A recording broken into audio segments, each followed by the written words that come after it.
আসসালামু আলাইকুম। আমরা আছি একটি গরুর খামারে। দেখতে পাচ্ছেন গরুগুলোর চেহারা খুবই সুন্দর। এই গরুগুলো দুধের গরু আর কি। আসেন আমরা একটু কথা বলি। আসসালামু আলাইকুম। ওয়ালাইকুম আসসালাম। ভালো আছেন? আলহামদুলিল্লাহ। এই চারটারে কি দুধ হয়? হ্যাঁ, চারটার চারটারে দুধ হয় না? প্রতিদিন কতটুক করে দুধ হয় এগুলো? দুধ একটার 22 কেজি, একটার 20 কেজি, একটা 15 কেজি, একটার 12 কেজি। বাহ, 20 কেজি 22 কেজি করে এক একটা গরুর দুধ হয় না? হ্যাঁ। আচ্ছা আচ্ছা, ঘাস খাওয়া ঘাস বর্তমান খাওয়ায় না, ঘাস হলো জমিনে ঘাস সমস্যা। সমস্যা একটু। আচ্ছা আচ্ছা, তাহলে আর এই গোবরগুলো কয়বার পরিষ্কার করতে হয়? 3 বার। দিনে 3বার পরিষ্কার করতে হয়। পরিষ্কার পরিচ্ছন্ন না রাখলে তো আবার একটু সমস্যাই হয়। আর ওই পাশে মনে হয় একটা বড় দেখতেছি নাকি? একটা ষাঁড় আছে। দেখি ওইটা একটু কেমন চেহারা, ওইটা কি জাতের গরু?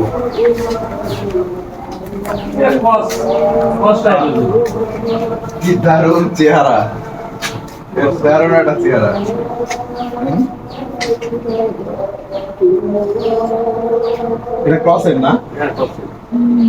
এখন এটার দাম কেমন হতে পারে? এর দাম 2.5 লক্ষের উপরে। চিন্তা করেন, একটা গরুর দাম এখন, এই গরুটার দাম প্রায় 2.5 লাখ টাকার উপরে। বাহ। আমরাও এগ্রোর দিকে আমাদের চিন্তা ভাবনা আছে যে আমরা এগ্রো এরকম একটা ফার্মের দিকে আমরা প্ল্যানিং করতেছি।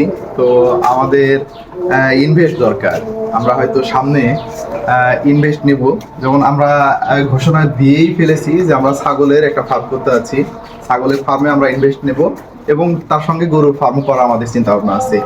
আর এই গরুর ফার্মটাও হবে ইনভেস্টেই আর কি। পুরাটাই ক্লাউড ফান্ডিং করে আমরা এই ফার্মটা করব। অর্থাৎ অলিভ মার্ট আমাদের যে বিজনেসটা আছে এটার পাশাপাশি আমরা এখন ফার্মিং এর দিকে আগানোর একটা আমাদের চিন্তা ভাবনা আছে। তো আপনাদের যাদের অলস টাকা আছে তারা আমাদের এই প্রজেক্টগুলোতে ইনভেস্ট করতে পারবেন। ভালো থাকবেন। আসসালামু আলাইকুম।